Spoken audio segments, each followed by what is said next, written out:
Meu povo, meus lindinhos, aula 49, estamos chegando ao final do nosso texto, capítulo 15. Nosso texto vai até o capítulo 16. Hoje a gente vai falar sobre a crucificação de Jesus.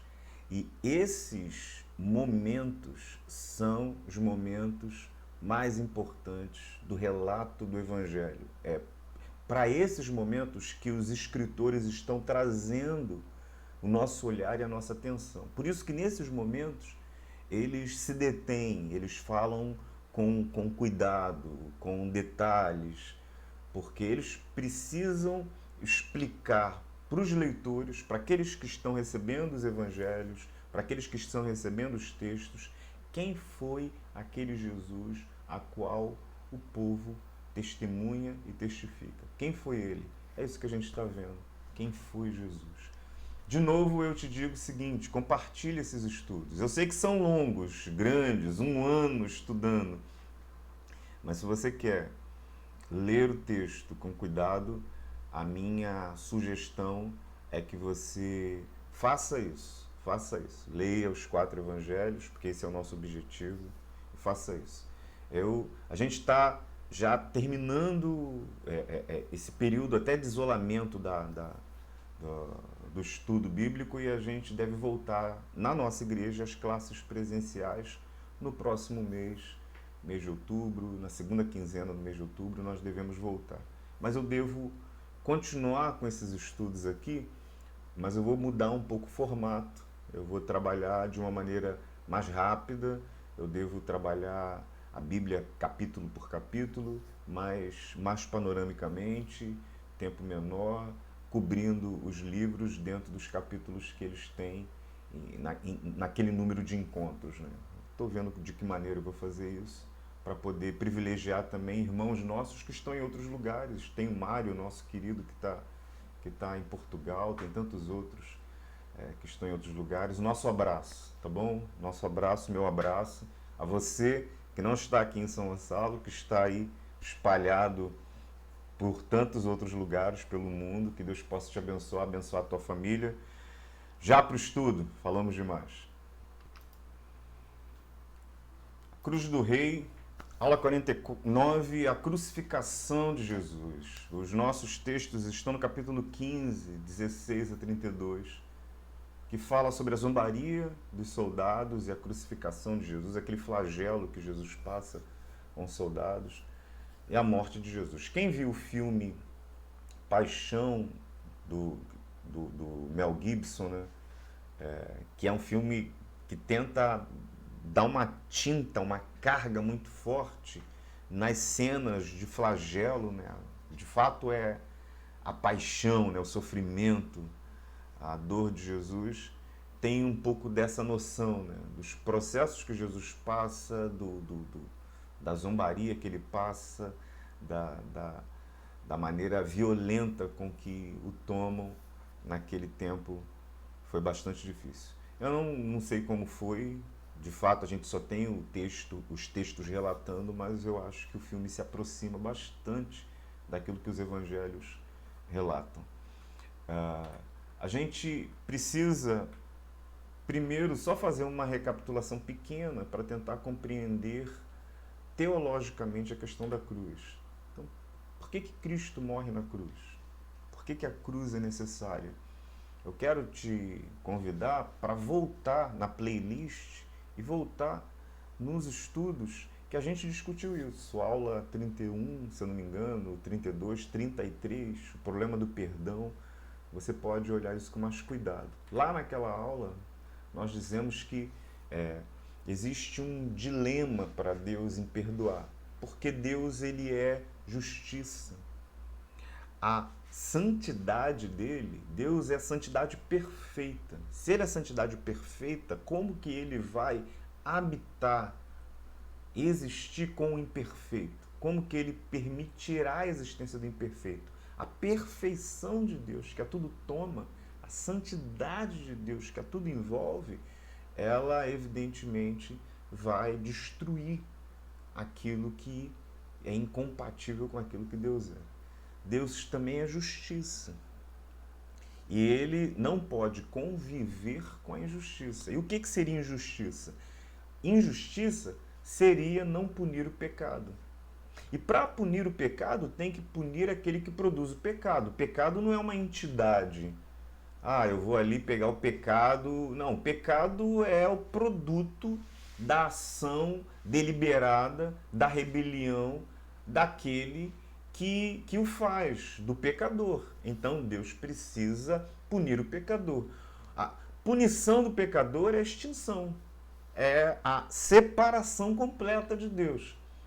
Então, Deus, ele é justiça, ele é santidade, ele é perfeito e tudo isso inviabiliza a existência do ser humano que se rebelou na presença dele contra ele.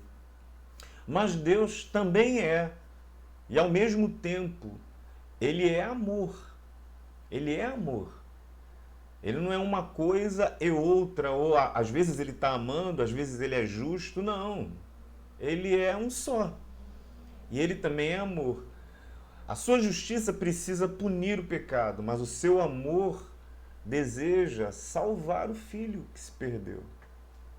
Buscar aquele que se desgarrou, aquele que foi morto, que está morto, que precisa ser ressuscitado, ser revivido.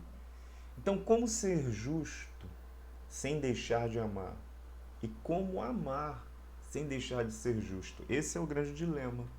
Esse é o grande dilema. John Stott, a gente falou naquela aula, ele vai dizer que a pergunta crucial que devemos fazer, portanto, é diferente. Não é por que Deus acha difícil perdoar, mas como que Deus acha possível, de algum modo, fazê-lo.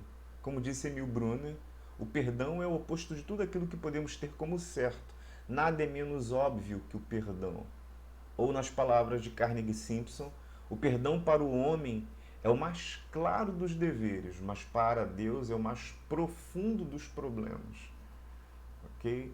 É aquilo que nós queremos. Até porque quando existe perdão, existe prejuízo também da parte que perdoa. Alguém te deve alguma coisa, alguém fez alguma coisa contra você e você perdoa, você ficou no prejuízo. É claro que, diante das circunstâncias da vida, esse prejuízo é mais administrável do que a falta de perdão, mas é um prejuízo. John Stott, ele vai então falar que a essência do pecado somos nós humanos nos pondo no lugar de Deus. Aquilo que aconteceu no Éden, quando nós fomos tentados e a tentação não moveu a nossa mão na direção da rebelião contra Deus. Foi o pecado nascendo no nosso coração e o desejo de chegar lá. Então, o homem começou a querer ser como Deus. Então, a essência do pecado, a essência da rebelião é o homem achando que é Deus, querendo entrar no lugar de Deus, querendo bastar-se a si mesmo, querendo excluir Deus da equação. E isso é impossível. Então, o que o homem contrai para si? Ele contrai a morte. Por quê? Fora de Deus não há nada. É como se Deus, eu já falei isso, Deus fosse essa plataforma aqui. Então, aqui o homem está em Deus, mesmo pecador, mesmo na rebelião. Quando o homem fala o seguinte, eu quero viver fora, é como se ele vivesse para cá. Aqui é o vazio, aqui não tem nada. Ou Deus sustenta, ou não, nada subsiste. Aqui é a morte. Essência do pecado, a gente tentando se colocar no lugar de Deus, mas a essência da salvação é Deus, então, se colocando no nosso lugar, e aí a cruz. Nesse momento a cruz. A morte que era e que foi destinada, que era para que fosse nossa, o próprio Deus paga com a vida, com a sua própria vida, porque a gente está falando da Trindade, em nosso lugar. Ele paga o preço que nos era destinado, e isso, de alguma forma, é o que Paulo vai dizer na carta aos Coríntios e nas suas cartas. O Evangelho, os evangelhos vão dizer, aqui o Novo Testamento vai dizer a respeito da morte de Jesus. Por isso, 2 Coríntios vai dizer o texto que nós já lemos na aula passada: aquele que não conheceu o pecado, Deus o fez pecado por nós, para que nele fôssemos feitos justiça de Deus. Como disse também a profecia de Isaías 53, que nele, entendeu? Deus o fez enfermar, sofrer. Ele levou sobre si nossas dores, nossas maldições, o castigo que nos traz a paz estava sobre ele, e pelas suas pisaduras, pela sua vida, nós fomos sarados. Por isso, a cruz é o poder de Deus. A cruz é o lugar da morte, mas também a cruz é o lugar da vida, porque é a partir da cruz que nós recebemos vida em Jesus. Nós somos o povo da cruz. E aí uma outra coisa que eu quero colocar em relação à questão da cruz e da crucificação, a gente já entendeu, já recapitulou teologicamente o porquê da cruz. Então, teologicamente já foi dito. Aí a minha pergunta é, mas por que a cruz? Por que aquele tipo de morte tão difícil, tão dura, tão, desculpe a palavra, desgraçada, né? Sem graça, sem a graça, uma morte que a pessoa tentava de fato acabar com o outro, destruir o outro de todas as maneiras, não somente fisicamente, Por que aquele tipo de morte? O que foi a crucificação? Eu costumo chamar esse tipo de morte da pedagogia do medo. Pedagogia do medo. A gente tem muito esse tipo de pedagogia. Existe ainda no mundo, existe ainda nos nossos ambientes. Por quê? Aquele tipo de execução, ele era um ato público que servia como advertência contra o crime e contra a rebelião. Então, ele era uma forma de execução, uma morte lenta, extremamente dolorosa, excruciante, e ela precisava ser visível, pública. Geralmente era colocada num lugar bastante visível para todos aqueles que estavam ali na cidade, que passavam. No caso de Jesus, a morte aconteceu provavelmente fora da cidade, segundo os textos, mas num lugar próximo chamado Gólgota em aramaico, que é traduzido por caveira, né, por crânio, ou calvário em latim. E era uma estrada também para que todos aqueles que pudessem passar por ali também vissem. É um ato público, porque é um ato corretivo. É um ato para infringir medo e respeito por aquele que afirma o ato com a sua autoridade, para servir de exemplo para ninguém mais fazer aquilo. Eu chamo isso de pedagogia do medo. Você pega um e você fala, ó, eu vou acabar com a vida dele, e se alguém quiser seguir o mesmo caminho dele, vai ter o mesmo destino. Isso daí, infelizmente, o ser humano, ao longo da sua existência, aprendeu a desenvolver como ninguém. Como ninguém. Quantas execuções, quantos atos de execução sempre foram usados como uma espécie de medida para fazer com que as pessoas pudessem ter medo e de alguma forma não entrar por aquele caminho. A gente tem os tribunais, por exemplo, da Santa Inquisição, na Idade Média, que chegam inclusive aqui no Brasil, que eram tribunais do medo e que eram execuções didáticas, para ensinar o povo a se manter num determinado lugar e não sair.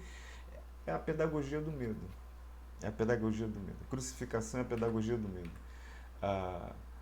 É dito corretamente que a pessoa que morria crucificada morria 1000 mortes. É isso que os textos vão dizer. Pregos grandes transpassavam as mãos e os pés.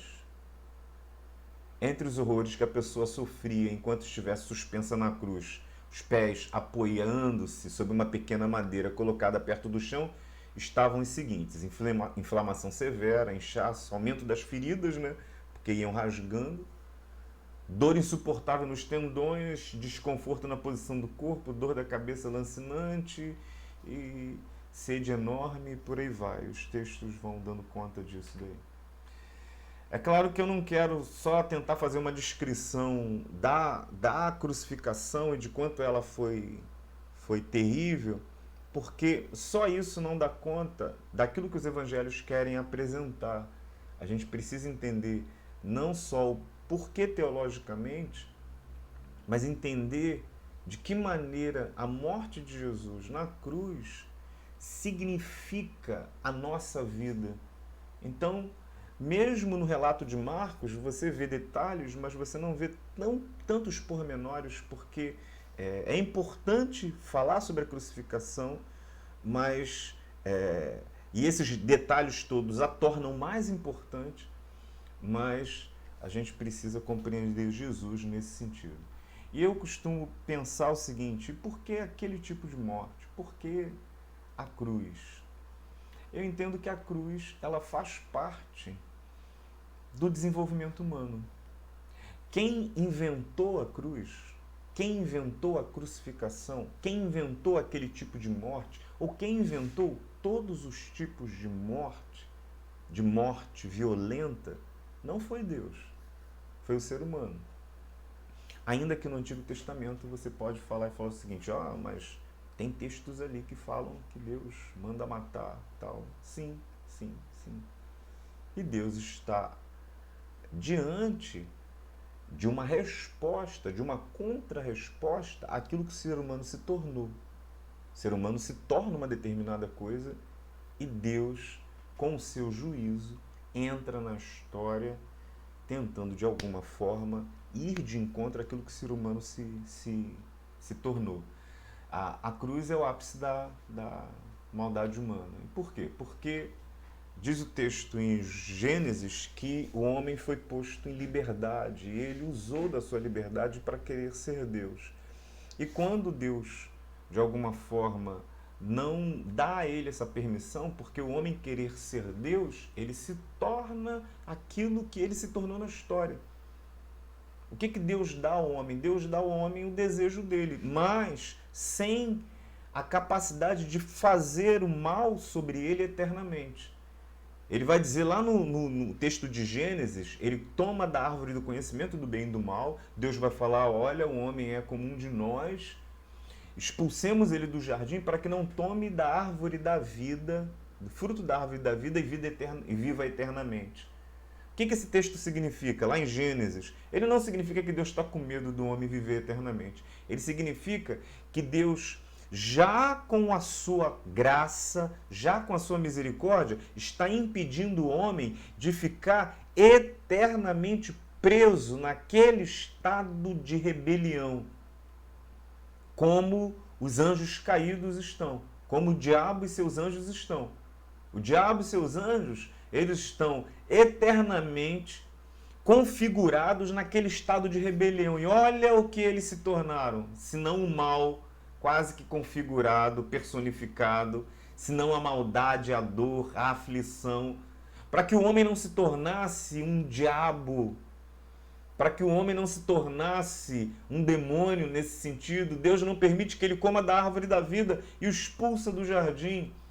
Só que agora o homem vai viver. E vai viver a partir das suas próprias custas, a partir dos seus próprios entendimentos. E vai exercer a sua liberdade. Aí, como Gênesis vai descrever esse processo? Gênesis vai descrever já mostrando que a primeira atitude do ser humano sem Deus, a primeira atitude do ser humano longe dessa presença e do cuidado de Deus, está descrito em Gênesis 4. O que Gênesis 4 fala? Caim e Abel. O primeiro homicídio.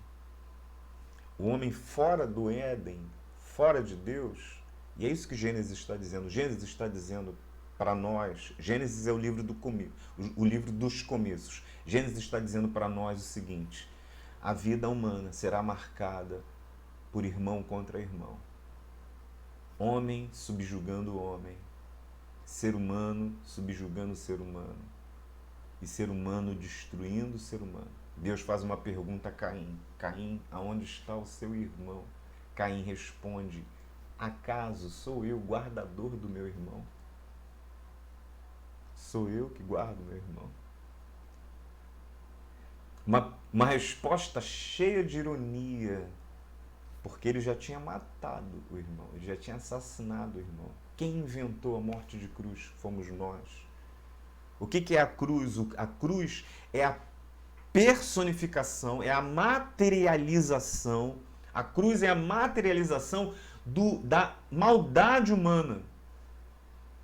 A modernidade, muito otimista em relação ao ser humano, pensou que com a inteligência, com a razão, com a capacidade de entender, de raciocinar, com a capacidade de compreender a vida, de analisar os fatos, o ser humano acharia resposta para os seus principais dilemas. E o ser humano não precisaria mais de religião, não precisaria mais de Deus, a modernidade vai pensar dessa maneira, porque ele seria e acharia as maiores respostas para as suas questões. Vivia-se uma espécie de utopia, de olhar para o futuro e entender que a gente vai conseguir resolver os problemas do mundo e resolver os problemas dos conflitos da humanidade com a nossa capacidade, a nossa inteligência. A modernidade pensou dessa maneira. Mas o que aconteceu de fato na história humana? Dentro desse período da modernidade, no final dela, a gente tem duas grandes guerras mundiais. Primeira e Segunda Guerra Mundial. Segunda Guerra totalizando mais de 50 milhões de mortos no mundo. Nós temos mortandade. Nós temos o aperfeiçoamento da morte em todos os seus instrumentos, em todas as suas questões. Nós temos Hiroshima e Nagasaki, duas cidades japonesas que foram destruídas pela maldade humana, por causa da guerra, que é uma coisa irracional, ainda que seja a luta pelos seus interesses. As grandes questões humanas têm a ver com a convivência. Como é que a gente faz para conviver todo mundo junto? O reino de Deus dirá. O reino de Deus traz essa resposta. Como é que se faz para conviver? Quando a gente vê os princípios que a palavra de Deus vai colocando em relação à igreja, a gente pega Filipenses capítulo 2, por exemplo, quando o apóstolo Paulo vai falar daquele que estava na glória com Deus, mas que desce, que morre, que veste as vestes humanas, que encarna e que morre por nós. O contexto daquela palavra é Paulo dizendo: ninguém faça nada por partidarismo, ninguém faça nada pela sua própria vontade, faça nada por outras intenções, por contendas, por invejas, por brigas, por rixa. Ninguém faça nada dessa maneira, mas tende em vós o mesmo sentimento que houve em Cristo Jesus, que sendo Deus não se apegou a essa compreensão, mas tomando forma de servo, desceu até a morte de cruz. Paulo, quando está falando daquilo, está falando para a igreja. Para quê? Para que naquele ambiente, naquela convivência, ninguém tentasse se relacionar com o outro com base só nos seus interesses. Por quê? Porque isso sempre gerou morte. A morte violenta não foi invenção de Deus. A morte violenta foi invenção do ser humano maldoso. E Gênesis está dizendo isso no primeiro homicídio. O primeiro homicídio gera o segundo homicídio. O segundo homicídio gera o terceiro, o quarto, o quinto. As mortandades, as guerras, até que a gente chega aqui no ápice da materialidade, da maldade humana, a cruz. A cruz. Somos maus. A gente mata. Você não matou? Eu não matei? Ainda bem. Mas nós não fomos, talvez, postos em situações que o nosso desejo maior seria de matar, de destruir. Quando a gente olha alguém que faz mal, aquilo que nos é caro, a gente quer matar, quer destruir. Se tivéssemos poder, o mundo seria destruído muitas vezes. Eu não tenho dúvida disso. Se tivéssemos poder, a maldade cresceria de maneira assustadora. Se tivéssemos poder de Deus, já teríamos destruído o mundo. Um mundo assim não é possível. Um mundo assim não é possível. A cruz é o ápice da maldade humana. Eu achei muito engraçado e muito triste na última semana dos movimentos do nosso país, da celebração da independência, algumas pessoas com uma camiseta, e na camiseta eles faziam um trocadilho de palavras, de letras, numa palavra, e ao invés de estar escrito amai-vos uns aos outros, que é a orientação e o mandamento de Cristo e dos evangelhos, estava escrito armai-vos uns aos outros. Eu olhei para isso e eu falei, tá aí, tá aí. Esses somos nós, esses somos nós. A gente é isso daí. Armai-vos uns aos outros. Paulo vai dizer lá em Gálatas, no capítulo 5, se vocês derem ocasião à carne, vocês vão se destruir uns aos outros, porque a carne milita contra o espírito e o espírito contra a carne. A gente acha que esse negócio de carne com espírito tem a ver só com questões sexuais, porque a gente tem problema só com questões sexuais. Mas Paulo está falando de uma tensão que nos toma e que nos domina, que faz a gente finalmente querer se colocar e querer destruir o outro que vem contra a gente. O outro é inimigo sempre. Por isso as obras da carne são todas destrutivas. Destroem você e destroem as relações e destroem as pessoas. Ou esse monte de morte violenta que a gente vive na nossa sociedade, esse monte de morte terrível, significa que a gente é uma sociedade de amor, que ama, que sabe amar e viver.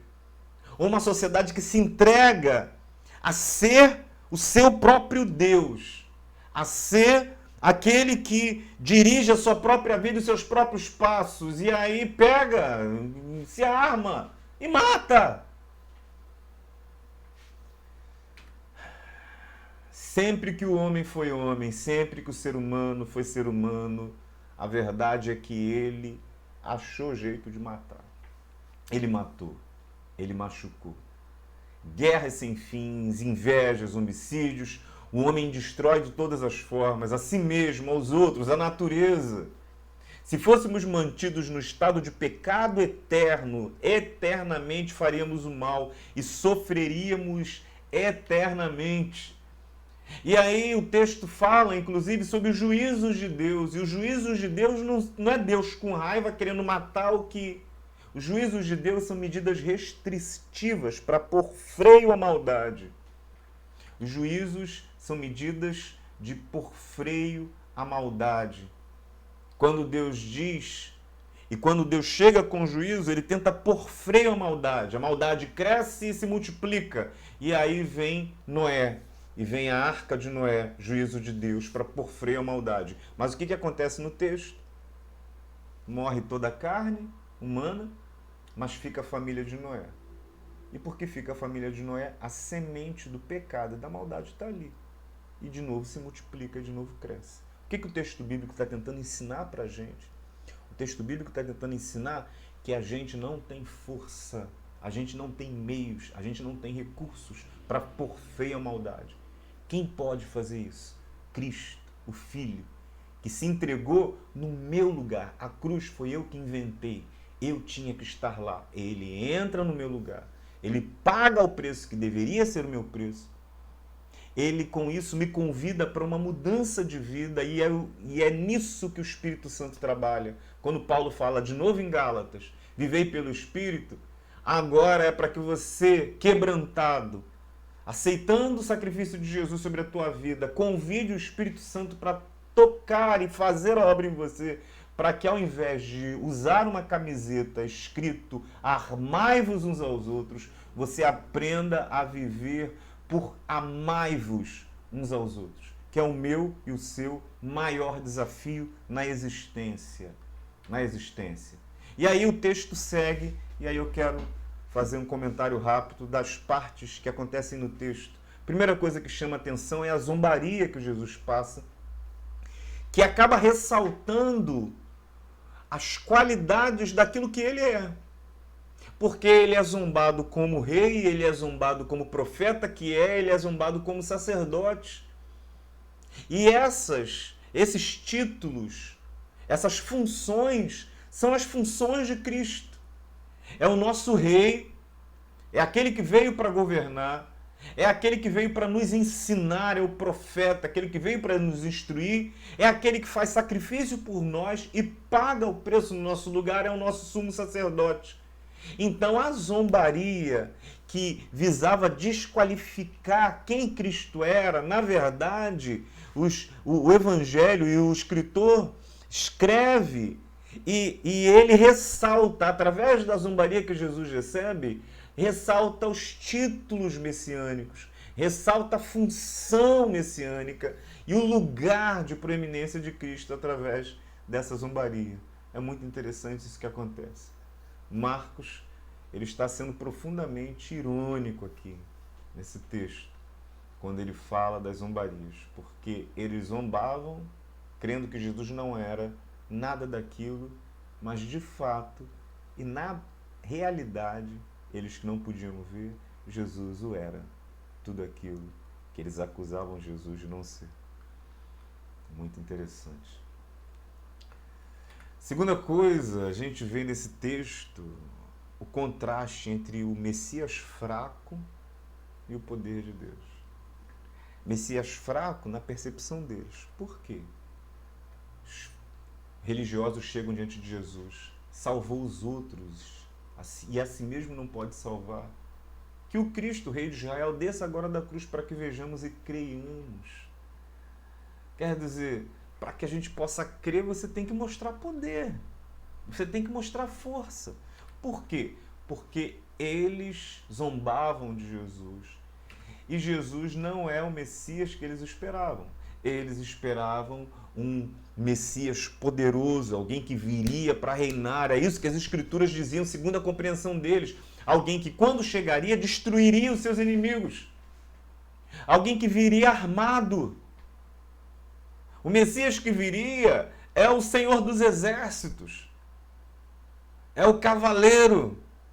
É aquele que tem as armas na mão, que tem todo o poder e que destruirá todos os seus inimigos. A gente já conversou sobre isso.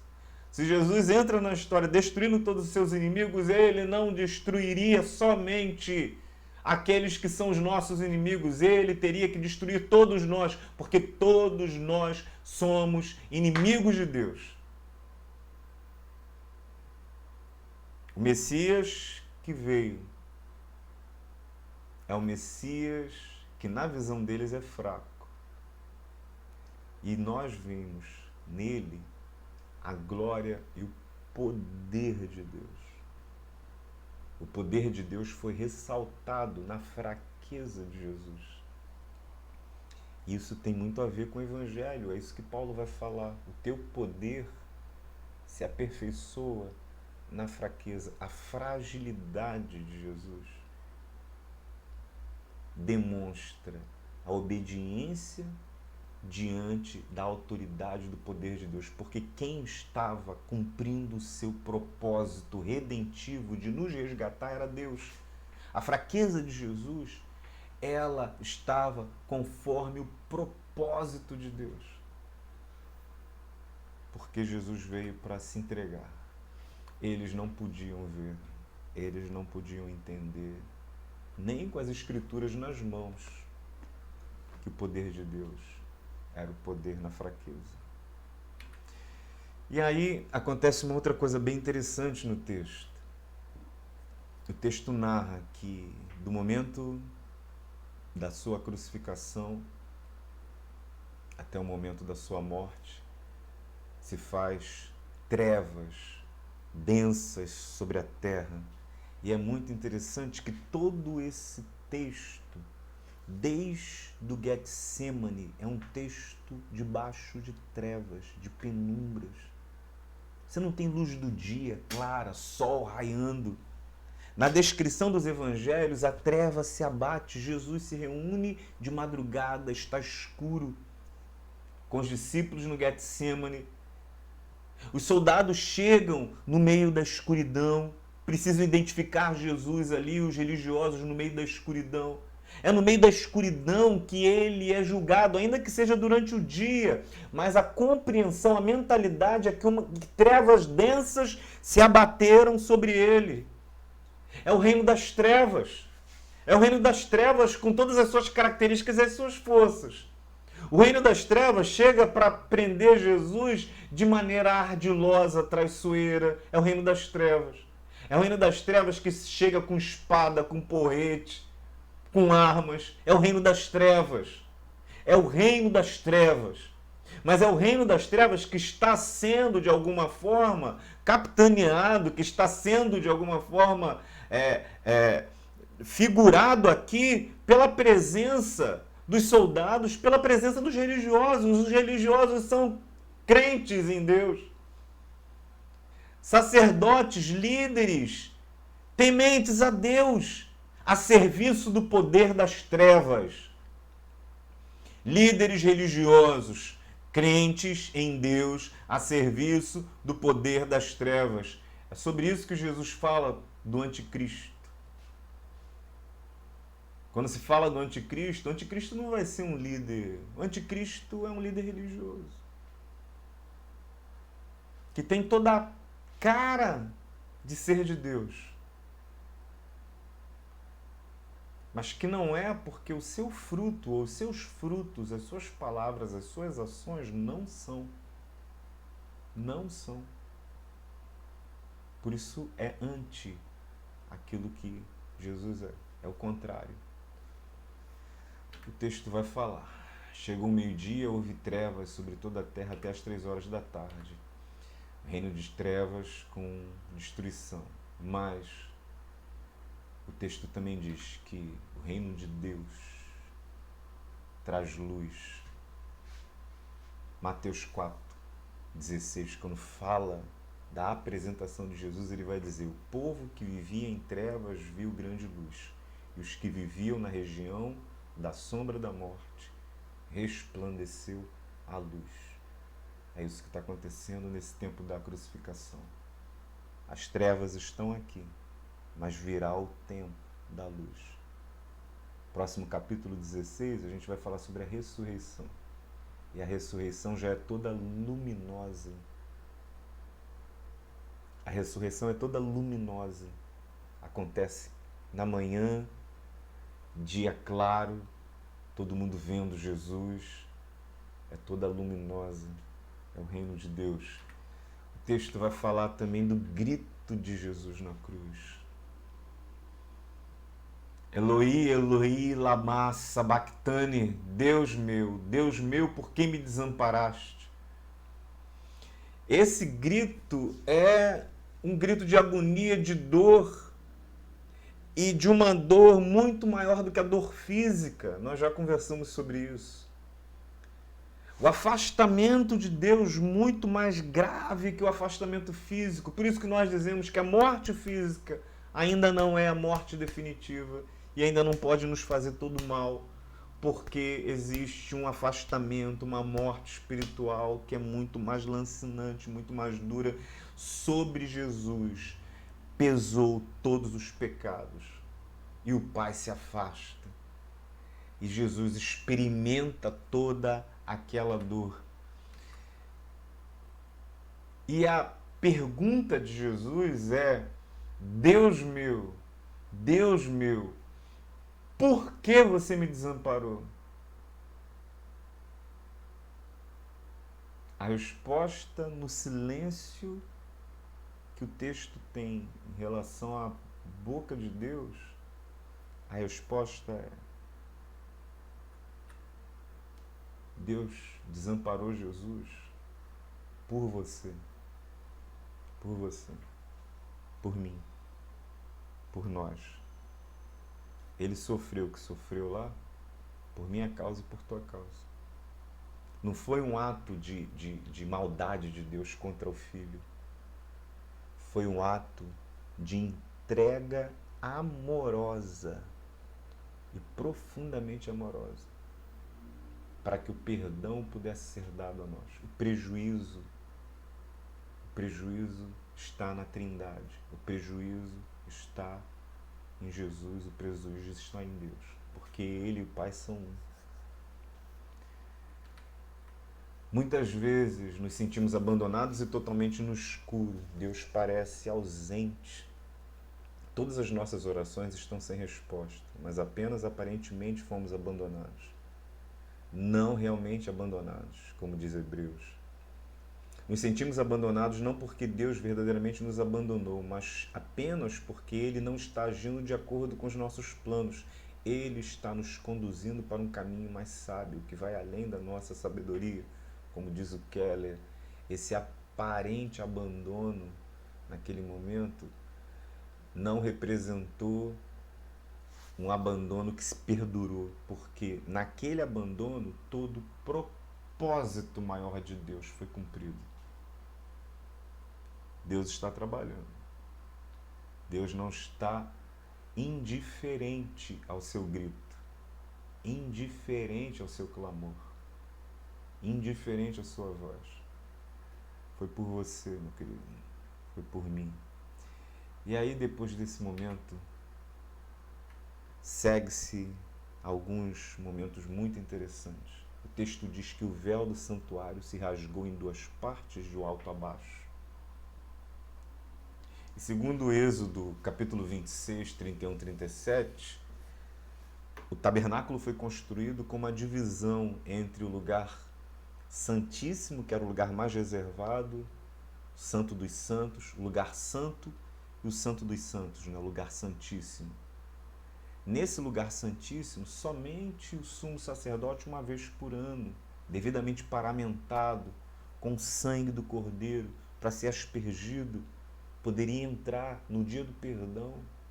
Era como se aquele lugar fosse a pura presença de Deus, e ninguém pode adentrar naquele lugar com o risco da própria vida, porque a santidade de Deus está separada de nós. É isso que o tabernáculo significava. Já na época de Jesus, a gente tem o templo de Herodes ali, templo que revive a glória do templo de Salomão. Provavelmente, segundo a descrição que Joséfo vai fazer do véu do templo, ele fala aqui que Herodes tinha aumentado a altura, né, daquela cortina para 40 côvados, de acordo com as escrituras de Joséfo, um historiador do primeiro século. A gente já falou sobre ele. Então a gente não tem certeza, mas possivelmente o véu tinha cerca para o templo, como o templo era grandioso, esse véu, que a gente está chamando de véu, tinha pelo menos 18 metros de altura. 18 metros de altura. Joséfo nos diz que tinha cerca de 12 centímetros de espessura. 12 centímetros de espessura. E que cavalos, puxando o véu dos dois lados, não conseguiam parti-lo. E é exatamente essa narrativa que Êxodo nos traz, do material que ele é feito, das cores que o compõem. Evidentemente que esse véu é maior do que o do tabernáculo, que era uma armação muito menor, mas o texto diz que o véu se rasga. Então não podia ser por mãos humanas. E se rasga de cima a baixo, de alto a baixo.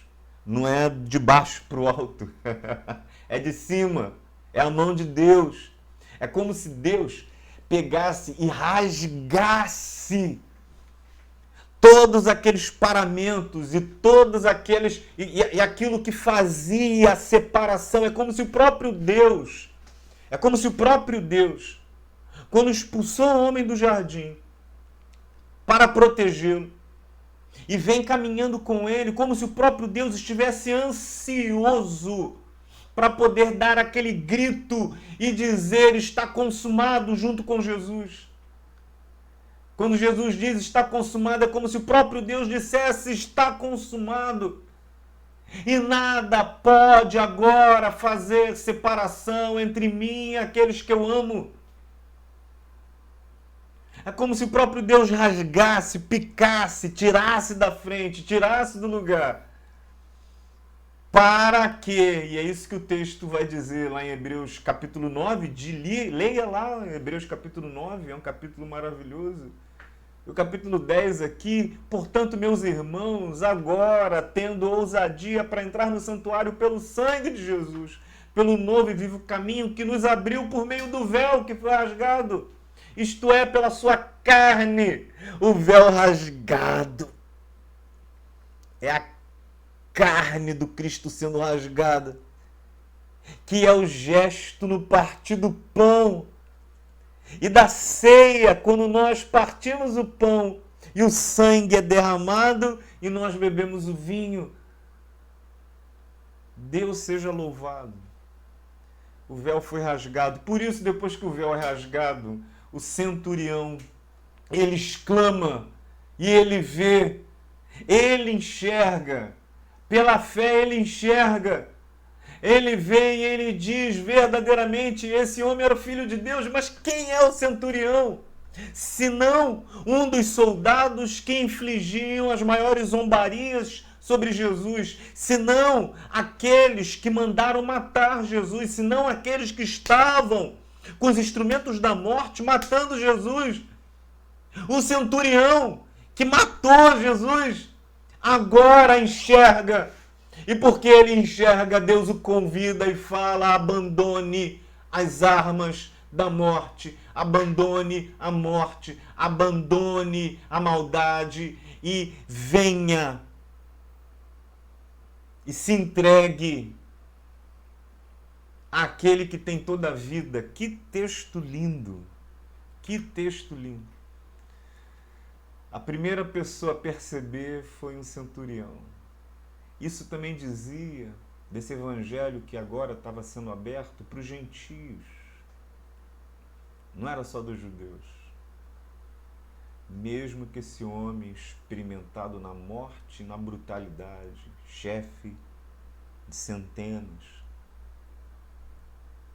ele sai das trevas, as trevas caem dos seus olhos e ele pode enxergar. Agora ele pode ver. E o nosso texto termina com um testemunho lindo do lugar das mulheres, do papel das mulheres.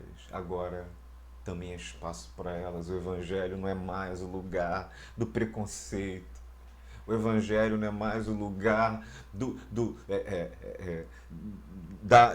somente dos homens, somente dos religiosos, somente dos letrados, somente dos circuncidados, somente daqueles que cumprem as ordenanças ali da religião. O Evangelho é o lugar de todos. A cruz abre espaço para todos. As mulheres são elogiadas nesse texto. Elas são elogiadas nesse texto. Elas são elogiadas porque o texto diz que, com exceção de João, nenhum dos outros discípulos ali estava como testemunha, mas elas não foram embora, elas permaneceram em todo o tempo.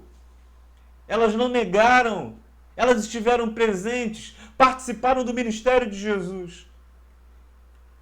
Em todas as ocasiões, ministraram, cuidaram, serviram, sofreram com ele, viram a sua perseguição, viram o seu aprisionamento, viram o seu encarceramento, viram a sua crucificação, viram a sua morte e não se afastaram. É um elogio para elas. Por isso, por elas terem sido estas testemunhas do sepultamento, da ressurreição de Jesus, elas foram as testemunhas mais qualificadas para esses atos de redenção. É muito interessante que o texto deixa transparecer muito pouco no testemunho da igreja o papel importante que as mulheres teve. Mas elas são testemunhas qualificadas dos atos redentivos de Deus e da presença maravilhosa de Jesus. É um elogio. É um elogio. O Evangelho não é lugar de preconceito. Não é lugar de gente perfeita. Não é lugar do mais forte. Não é lugar de armas. O Evangelho é o lugar de que corajosamente a gente assume as armas da vida e paga o preço de derramar vida na vida dos outros. Pela graça do Senhor. Graças a Deus por Ele. Que Deus te abençoe. Que Deus te guarde. Pai bendito e amado, e é nessa compreensão que eu peço que o Senhor derrame na vida do teu povo, na vida dos crentes, dos cristãos no mundo inteiro, o poder do Evangelho, o poder da tua graça. Senhor, os teus propósitos serão cumpridos. Os teus propósitos serão cumpridos. Ainda que aparentemente a gente não veja, ainda que aparentemente a gente não discirna e não perceba, serão cumpridos. Guarda as nossas vidas, guarda a vida daqueles que ouvem, que acompanham esses estudos, da nossa igreja, das demais igrejas, dos líderes. Ensina-nos a ser um povo segundo o teu coração. Nós nos colocamos diante do Senhor. Guarda os enlutados, aqueles que sofrem ainda nesse tempo de pandemia tão difícil. Guarda as autoridades do país, que elas possam se quebrantar ao Senhor e possam usar o teu exemplo para servir, para se doar. Nós te agradecemos em nome de Jesus. Oramos. Amém e amém, Senhor.